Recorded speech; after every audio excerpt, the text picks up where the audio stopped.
Daniel didn't just become a radical theoretician and activist. He was a conscious and authentic Marxist, deeply steeped in the Marxist classics. Bensaid and Crevin found their way to the program of the Fourth International, and the small group of Trotskyists around Pierre Frank, as Patrick has explained. It was Trotsky's analysis of the Soviet Union, of Stalinism, the dynamics of the 20th century revolution, and other questions which answered the questions that Daniel had and provided an alternative to CP politics. Along with Ernest Mandel and Michael Lowy, Daniel became one of the outstanding intellectuals of the Fourth International. But like Mandel, his recognition as a Marxist scholar extended way beyond the far left, and he was a recognized Marxist intellectual in France and internationally, often appearing on TV and radio talk shows. And he was great on radio and TV talk shows because of how dynamic and warm and engaging and quick and intelligent he was. As an historical materialist, Daniel would agree that his life as a revolutionary can only be understood in relation to his own times. And I've already been trying to explain how the class struggles and anti-imperialist struggles of the late 50s and early 60s and the reformism and betrayal of the French CP shaped Daniel's early political life. But there were other periods, of course, that were very important in his own development. And May '68, of course, was one of them. This was certainly a formative period for Daniel.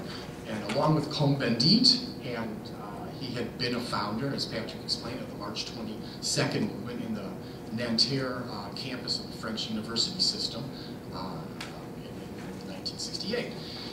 The revolt that the March 22nd movement, followed by students around the country and really around the world, against the contradictions of post-war French bourgeois society as it impacted students who were unsure of what their future would be, helped ignite the largest general strike in French history. May '68 cast a long shadow over French politics and a long shadow over the lives of the political activists who participated. For many, the experience was a high point of their lives, but left a distorted view of the future and what could be done. May '68 was for some a confining experience. Often this is what I heard in my time in the LCR, comrades would always be explaining to the other comrades that the period opened by May '68 is over, and there was always a debate of what that meant. But Daniel grasped the contradictions of the period. And I think it'd be interesting for us to maybe mention, since we're talking so much about May '68, some of those contradictions. Consider the following. In May-June 1968, over 7 million workers struck. But the gains they received, while impressive for a normal strike wave, these were 25% raise in the minimum wage, 7% for more skilled workers, more protections for union representations, all very serious things.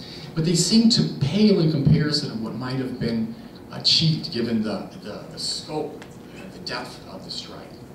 That's one contradiction. The political crisis was just as deep.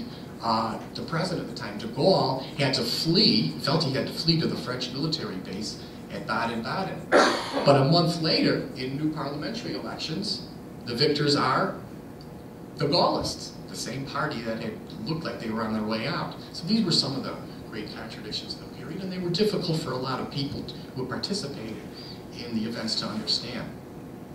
But one thing that May '68 did do clearly was open up a space to the left of the established reformist parties, the Mass Socialist Party in France and the Communist Party. And this was a space occupied largely by the Revolutionary Communist League, the LCR, led at that time by Daniel and Hélène and Henri Weber. And the League, as it was known, became a fixture of the French political scene. Not just the left, but of the whole political scene, eventually winning over 5% of the vote in national-wide elections. 5% may or may not seem impressive, but remember that this is a parliamentary system when the winner sometimes only gets 30%.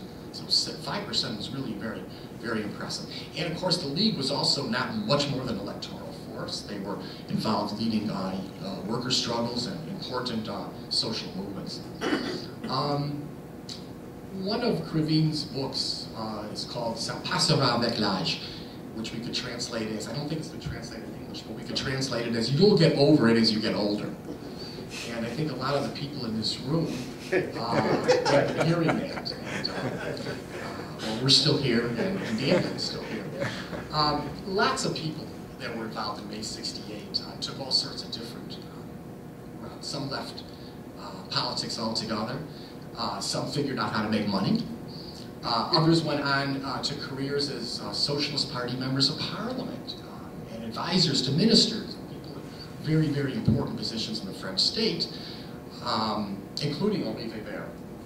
Not Daniel. Daniel stayed true to his revolutionary commitments. Like other radical youth at the May 68 period, Daniel was deeply inspired by the anti-colonial revolutions in the Third World, particularly those in Algeria, Cuba, and Vietnam. He was deeply involved in the revolutionary upsurge in Latin America, culminating in the Nicaraguan Revolution of 1979. And this reflected really another one of the leitmotifs of Daniel's life, his great internationalism. Coming from a colonial power like France, being an anti-imperialist, being an internationalist meant being an anti-imperialist. It also meant building an international revolutionary organization, the Fourth International, and Daniel was, for many years, one of the central leaders of the International. And his work in the International is a very good example of this combination of theory and practice that was really the red thread through his whole life. For the International, he wrote educational material on revolutionary strategy aimed at educating the ranks of the Fourth International and the many activists and revolutionaries that we come into contact with throughout the world. He was also deeply invested himself in party building with the comrades in Latin America, particularly in Brazil. And these comrades felt a great debt of gratitude to Daniel. I'm sure there are the equivalent of the meetings we're having here, the ones that have taken place in Europe. I'm sure they're having tremendous meetings in Latin America. He was held in the absolute highest esteem by our comrades in Latin America. And although he was a central leader of the LCR, a central leader of the Fourth International, he was involved in mass struggles as well. He was an excellent speaker. He was an agitator. His talks were educational, analytical, and agitational and educational at the same time.